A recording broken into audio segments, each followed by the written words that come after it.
Bonjour à toutes et à tous et bienvenue sur le plateau de la matinale de TV Vendée. Jeudi 8 février 2024, nous sommes ensemble encore pendant une demi-heure et voici les titres. L'indélinquance toujours en hausse en Vendée, plus 4,4% pour l'année 2023. Une hausse qui reste inférieure à la tendance nationale, nous ferons le point.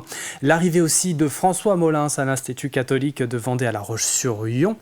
Quelles seront ses missions? Nous en parlerons dans votre journal. Et aussi d'Inès et Lola, qui, elles, n'ont pas froid aux yeux. Ces deux sœurs âgées respectivement de 26 et 22 ans seront les premières vendéennes à participer à l'émission Pékin Express sur M6. Le premier épisode est diffusé ce jeudi. Nous les avons rencontrés. Au programme, dans la deuxième partie de cette édition, le plus de l'info. Nous parlerons environnement avec Bienvenue au jardin et sa pastille Mon Jardin et moi. Et bien sûr, l'extrait du jour et les questions de Mageco. Le jeu de la semaine, nous vous donnons l'occasion de voir du basket avec la personne de votre choix puisque c'est 2 places open pour des matchs du championnat du Vendée Chaland Basket qui sont à gagner, un des meilleurs clubs vendéens. Et pour les avoir prochainement entre vos mains, il faudra répondre à la question et les indices. Le 4e indice sera là pour vous aider. Avant tout ça, les prévisions météo du jour avec un ciel encore gris sur toute la Vendée dès ce début de journée. Nuages qui apportent de la pluie. Le vent du sud-est se renforce et peut souffler jusqu'à 75 km/h. Au lever du jour, le mercure est stable, entre 11 et 12 degrés en moyenne. Cet après-midi, sous un ciel encore gris, les averses seront une nouvelle fois d'actualité. Température plutôt douce, puisque nous irons au meilleur de la journée jusqu'à 14 degrés environ. Coup d'œil vers les marées. La basse mer à 9h19, ensuite elle arrivera ce soir à 21h44 et pour ce qui est de la pleine mer, c'est dans l'après-midi à 15h55. Coefficient marée pour aujourd'hui 67,76. Venons-en à la carte des marchés, les marchés alimentaires du jour. Il y en a un peu partout le jeudi en Vendée, tout est plutôt bien réparti. On peut aller dans le nord-ouest à Beauvoir-sur-Mer, plus à l'est à Saint-Mémin et Pouzauges, La Roche-sur-Yon pour le centre, Mouzeuil-Saint-Martin au sud. Sur le littoral, là aussi, il y a le choix, les Sables d'Olonne, Bretignolles-sur-Mer ou encore Talmont-Saint-Hilaire. Nous sommes le jeudi 8 février 2024 et le 8 février, nous embrassons les Jacqueline, Eusebio et Jackie. Bonne fête aussi à vous les Elfis. Une journée mondiale instituée par le pape François en 2015, celle de la prière et de la réflexion sur la traite des êtres humains. Le soleil va se coucher ce jeudi soir à 18h19. Voilà pour les quelques infos pratiques du jour. Place au journal 100% local de la rédaction.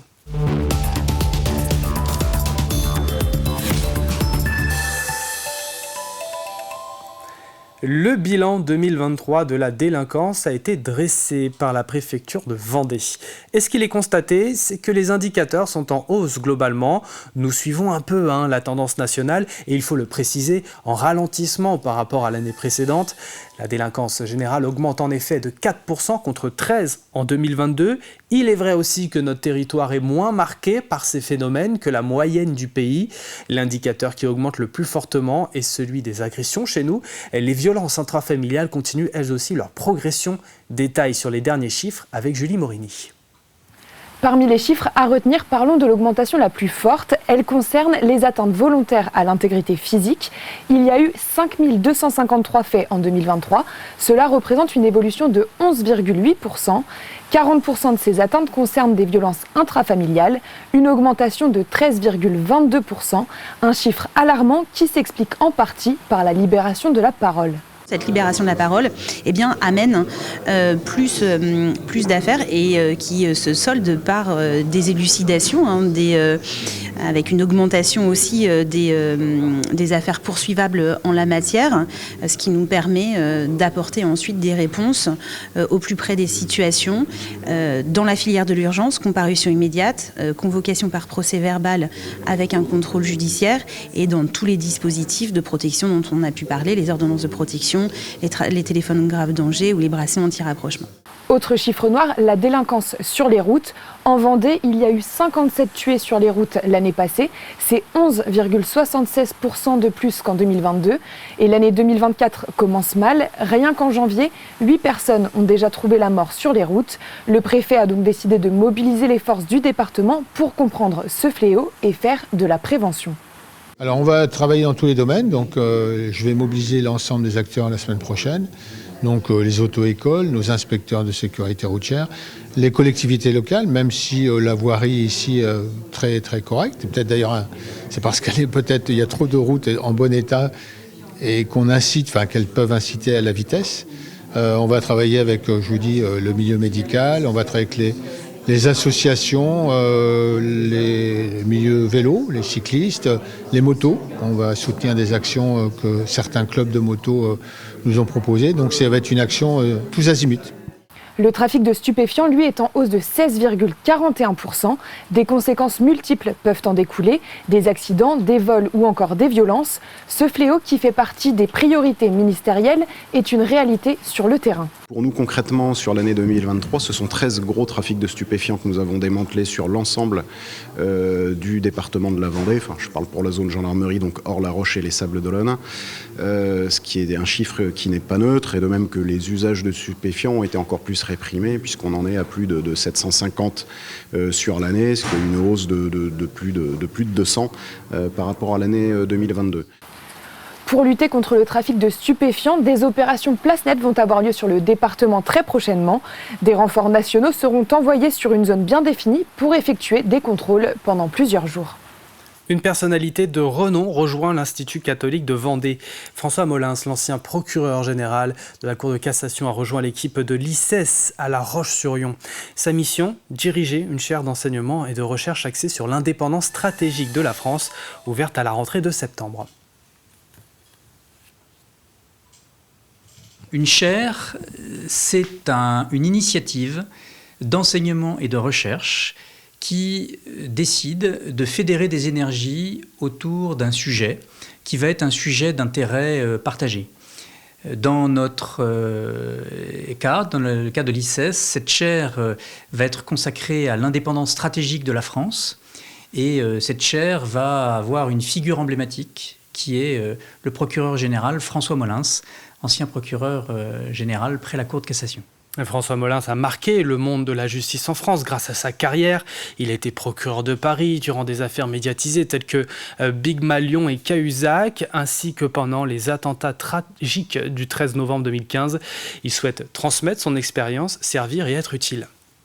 Moi, ce que j'attends à titre personnel, pour moi, rien de particulier. Par contre, je compte bien m'enrichir intellectuellement à travers effectivement cette activité d'enseignement et de recherche. Et puis, je pense que c'est l'occasion aussi de servir et de mettre l'expérience que j'ai eue, moi, en matière juridique pendant 46 ans comme magistrat, au service de cette chaire et de ses réflexions.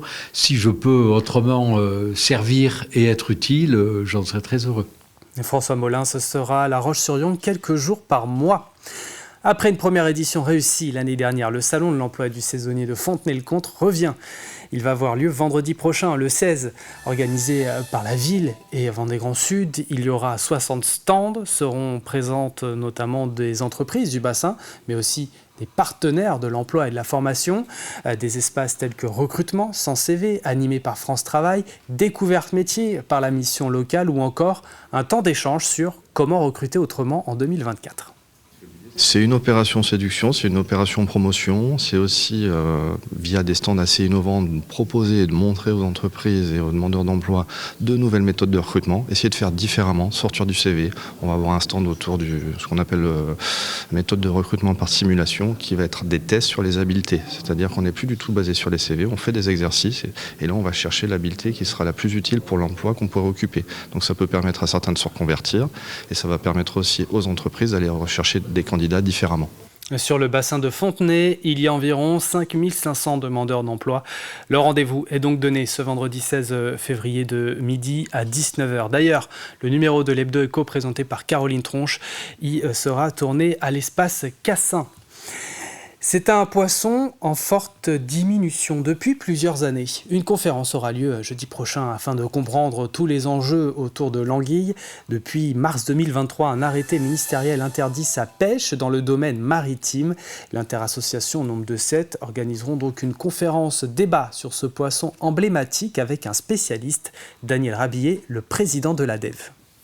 Nos craintes, en fait, ça démarre de l'arrêté ministériel de mars 2023 qui interdit la pêche aux anguilles dans les marais, en fait, pour faire simple. Et on s'est posé la question, mais on s'est dit, mais pourquoi on interdit la pêche dans un endroit puis pas ailleurs? Pourquoi on n'interdit pas la civelle, alors qu'on sait que la civelle, c'est primordial de la laisser remonter dans les cours d'eau pour aller repeupler les rivières et les cours d'eau. Et donc on s'est dit, mais alors que fait-on? Est-ce qu'on prend une position? Mais prendre une position comme ça, c'était difficile. Et on s'est rendu compte finalement qu'on ne connaissait pas grand-chose sur l'anguille. Elles sont vendéennes, mais le grand public les découvrira à Bali. Inès et Lola sont les premières participantes vendéennes de l'émission diffusée sur M6 Pékin Express. Une course entre plusieurs binômes à travers différents pays. Le premier épisode de l'émission est diffusé ce jeudi soir. Portrait dans ce reportage réalisé par Grégoire de Châtillon et Alexandre Lenaour.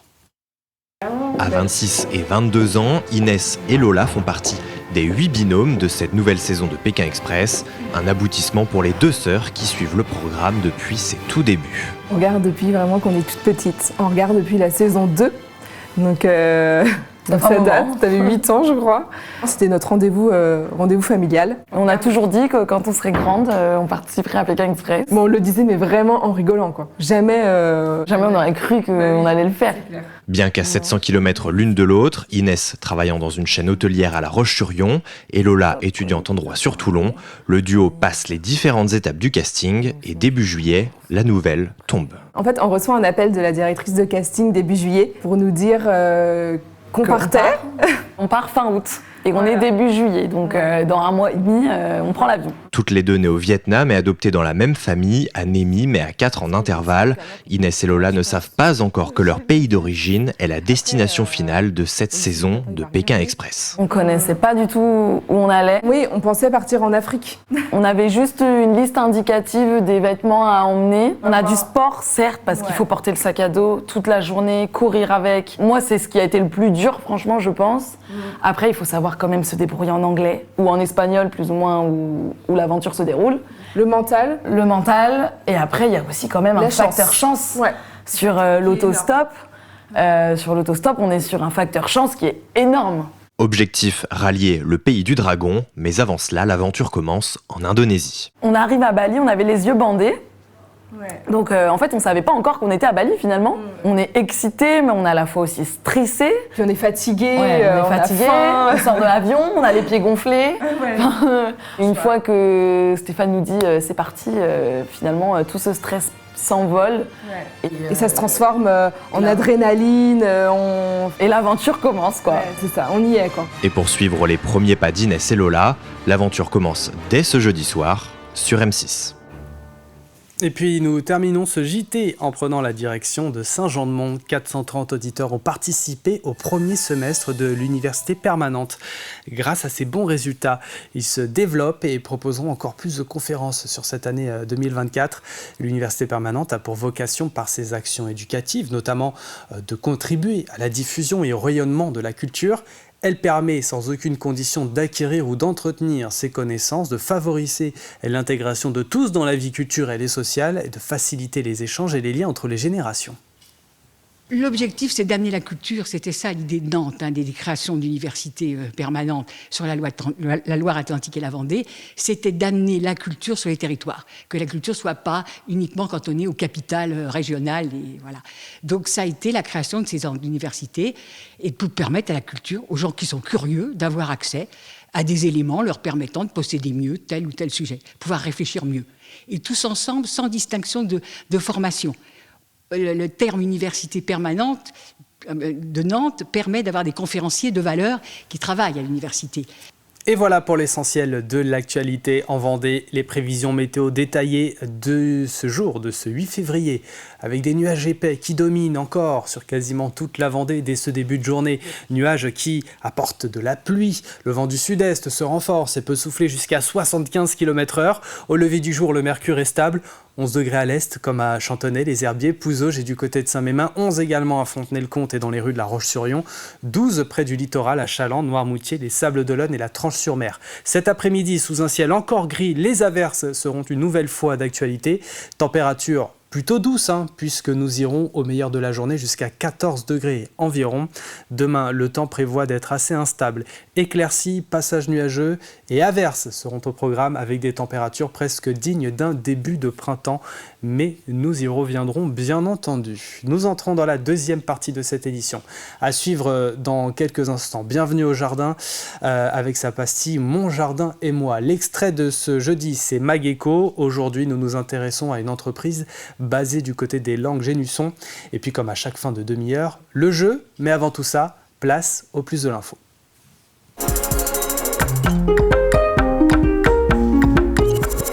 La protection civile de Vendée, 19 antennes, 604 bénévoles, a présenté son plan 2024-2026 avec les défis que l'association doit relever.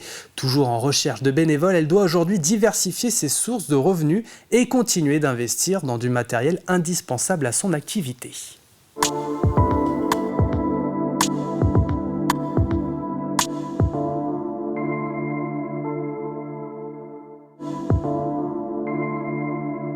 La protection civile de Vendée, donc c'est déjà 604 bénévoles répartis sur 19 antennes sur tout le département. Et donc 3 grandes missions, aider, secourir, former. Donc on intervient, notre cœur de métier, c'est les dispositifs prévisionnels de secours. Donc lors des événements culturels, sportifs et festifs. Donc on intervient en prévention.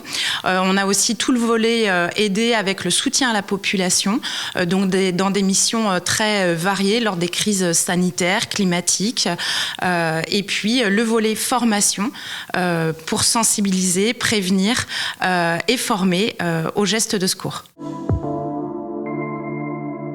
4 grands défis qu'on a pu établir ensemble. Donc, favoriser l'engagement bénévole dans la continuité, la diversité des missions, mais également organiser notre réponse opérationnelle avec justement cette diversité de missions et l'adaptation pour pouvoir mieux répondre aux besoins du moment.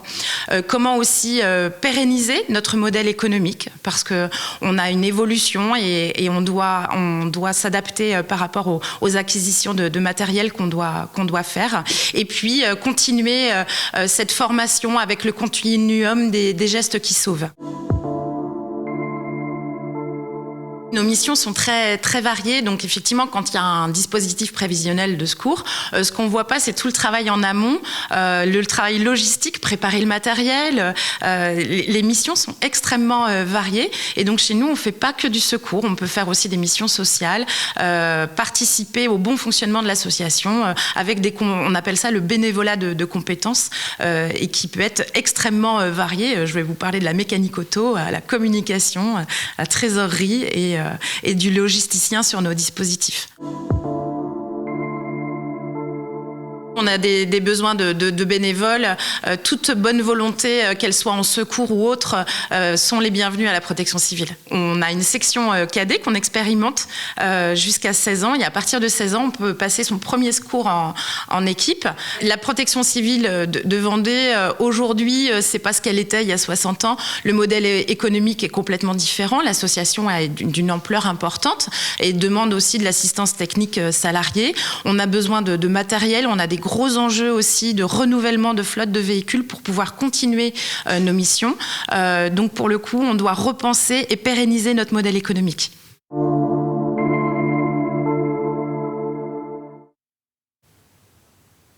Et voilà pour le plus de l'info à retrouver ce jeudi sur TV Vendée. L'extrait arrive dans quelques instants, mais avant, on parle environnement.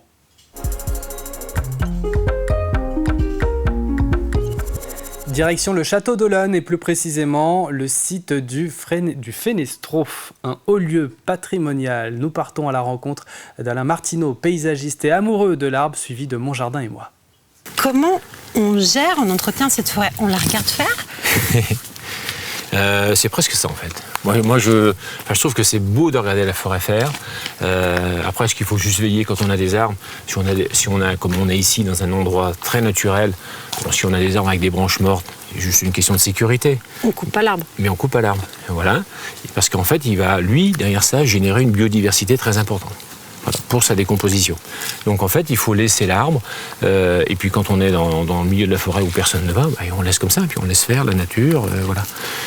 Après, on a, nous, de par notre vie, on utilise le bois pour travailler, mais c'est là où il faut faire très attention parce que de ne pas couper n'importe quel arbre, de pouvoir l'utiliser au mieux, que ce soit pour l'énergie. Moi, j'ai un petit peu de mal pour l'énergie avec ça, mais pour l'énergie, quand on utilise des déchets.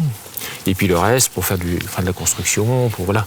Donc on en a besoin, mais ça doit se régénérer. Il faut faire attention à ce que le cycle soit équilibré. C'est-à-dire que c'est pas parce qu'on coupe un arbre et qu'on en plante 2 qu'il faut qu'on soit fier de soi. Bien sûr, ouais. Non mais c'est important de le dire, c'est essentiel. On coupe un arbre centenaire, on en plante 2 qui sont comme ça. Oui, mais dans combien de temps ils vont faire le même travail en termes de captation de carbone? Oui, c'est magnifique celui-ci. Quand on parle d'arbre centenaire, voilà. Vous voyez, quand on regarde un arbre comme ça, il y a combien de personnes qui sont passées dessous, il y a combien de générations qui l'ont vu pousser, grandir, enfin voilà, c'est beau quand même. Hein. Mais c'est touchant quand on voit un arbre comme ça. Ouais. Et là, il est magnifique celui-ci. On continue alors? Ouais.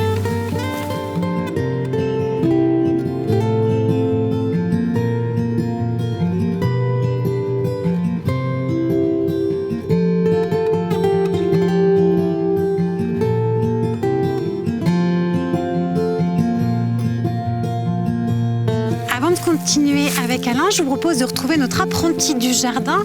Pour l'instant, le jardin et moi.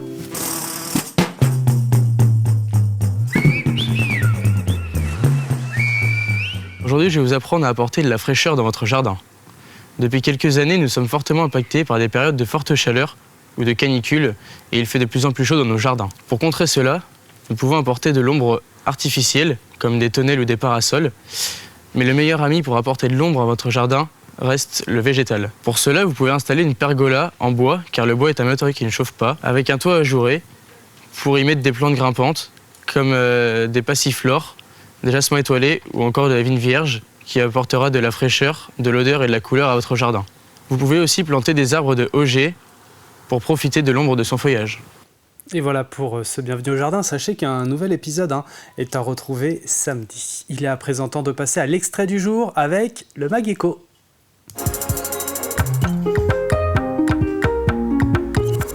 Coup de projecteur sur l'entreprise Kneverland Group, les Landes de Génusson. Ils sont spécialisés dans la conception et la fabrication de machines agricoles. Visitons l'atelier avec Guillaume Hulin, le directeur général.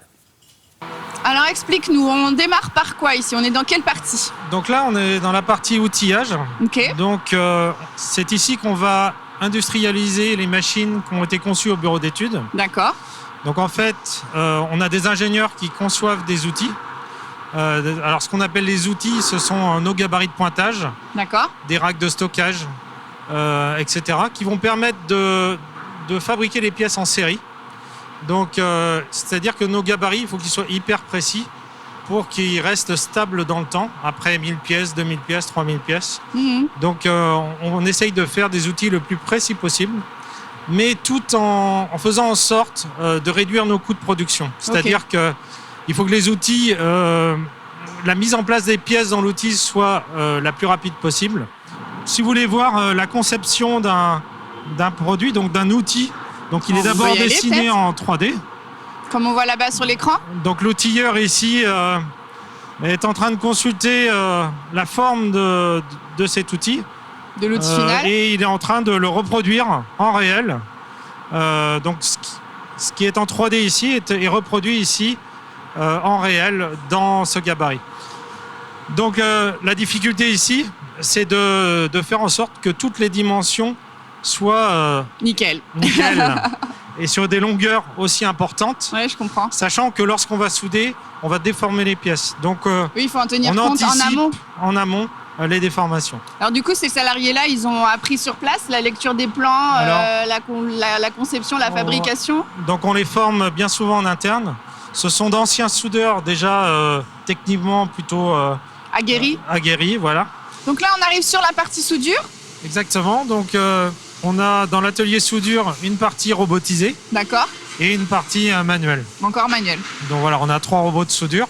Chaque robot possède 2 torches, ce qui nous permet de rester... 2 têtes finalement actives, c'est ça? C'est ça. Donc ça nous permet d'avoir un opérateur devant 2 torches, donc de rester compétitif face à la concurrence des pays de l'Est, par exemple.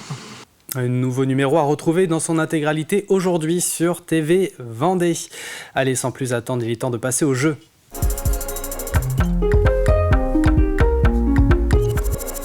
Avis aux amateurs de sport et de basket, et puis même les autres, si vous voulez assister à un show dans le nord-ouest vendéen, un gagnant aura 2 places. Place open pour la saison de championnat 2023-2024 du Vendée Chaland Basket. Mais pour les avoir entre vos mains, ces places, il faut répondre à la question de la semaine. La voici. Quel est le sujet évoqué dans le film 14 jours pour aller mieux, dont l'avant-première a eu lieu au Sables d'Olonne le 23 janvier dernier. Voici le 4e et avant-dernier indice. Sa journée mondiale est le 14 février. Pour jouer, rien de plus simple, direction notre site internet tvvendée.fr. C'est la fin de cette matinale. Merci de l'avoir suivi. L'info revient à 12h30 avec Diane Delangle. Passez une excellente journée sur TV Vendée.